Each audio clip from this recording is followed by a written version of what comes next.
اور آپ دیکھیں کہ ایک دفعہ شوہر کو جب یہ احساس ہو جاتا ہے نا کہ بیوی سب سے زیادہ اس کو چاہتی ہے اور سب سے زیادہ وہ اس کی زندگی میں اہم ہے، تو زندگی بہت آسان ہو جاتی. بہت سی عورتیں اس راز کو نہیں سمجھتی اور وہ چھوٹی چھوٹی بات پہ ناراض ہو کر شوہر کو اس طرح کا احساس دلا دیتی ہیں کہ جیسے تمہاری ہماری زندگی میں کوئی قدر نہیں، کوئی ویلیو نہیں، تم ہمارے نزدیک کوئی اہمیت نہیں رکھتی.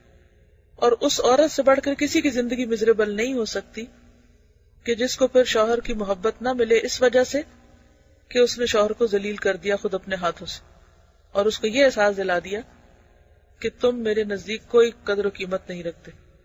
شوہر کی عزت کرنا دراصل عورت کے اپنے فائدے میں ہے، کیونکہ اللہ نے مرد کے اندر یہ حس رکھی، وہ اس کے مقام اور مرتبے کی وجہ سے وہ عزت اور اہمیت چاہتا ہے، اور اگر عورت اس کو اس کا حق یا مقام یا مرتبہ نہیں دیتی، جواباً عورت ہی سفر کرتی، وہی تکلیف اٹھاتی.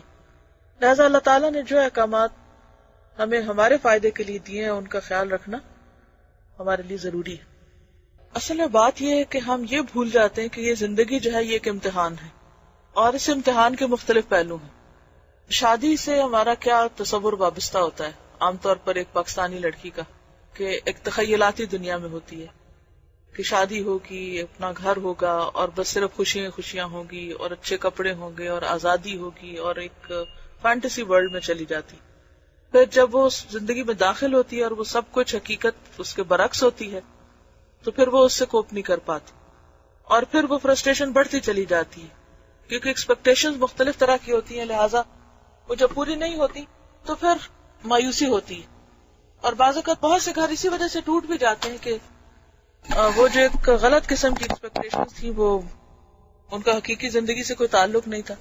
بات یہ ہے کہ دونوں کو ایک دوسرے کے لیے آزمائش بھی بنایا گیا ہے، اور جہاں بھی حقوق اور فرائض کا معاملہ ہوتا ہے وہاں ساتھ ہی امتحان بھی شروع ہو جاتا ہے، اور پھر دیکھا یہ جاتا ہے کہ کون کرتا کیا ہے. تو جب اللہ نے سکون کو جنت میں رکھ دیا ہے تو لوگ اسے دنیا میں تلاش کرتے ہیں، کہاں سے پائیں گے؟ ہم آئیڈیلزم کی تلاش میں رہتے ہیں تو وہ تو یہاں ہو نہیں سکتا. تو لائف کی ریالٹیز کو سمجھنا، اور جیسا کہ اللہ تعالیٰ نے قرآن پاک میں فرمایا کہ یا ایھا الذین آمنوا ان من ازواجکم واولادکم عدوا لکم فاحذروہم وان تعفوا وتصفحوا وتغفروا فان اللہ غفور رحیم. یہ وہ تعلق ہے جس میں دن میں 10 دفعہ ایک دوسرے سے ہرٹ ہو سکتے ہیں، لیکن کیا کرو؟ ان تعفوا وتصفحوا وتغفروا، معاف کر دو، درگزر کر دو، جانے دو، اگنور کر دو، تو تبھی یہ گاڑی چل سکتی.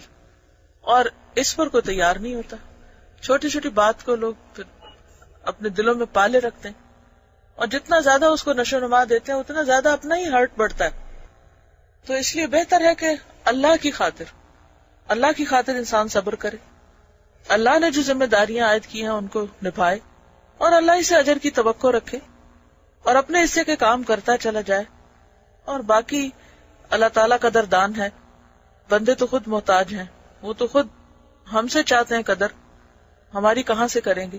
تو اگر زندگی کی حقیقت اور مقصد سمجھ آ جائے تو بہت سی چیزیں آسان ہو جائیں. سبحانک اللہم و بحمدک نشہد ان لا الہ الا انت نستغفرک و نتوب الیک. السلام علیکم و رحمۃ اللہ وبرکاتہ.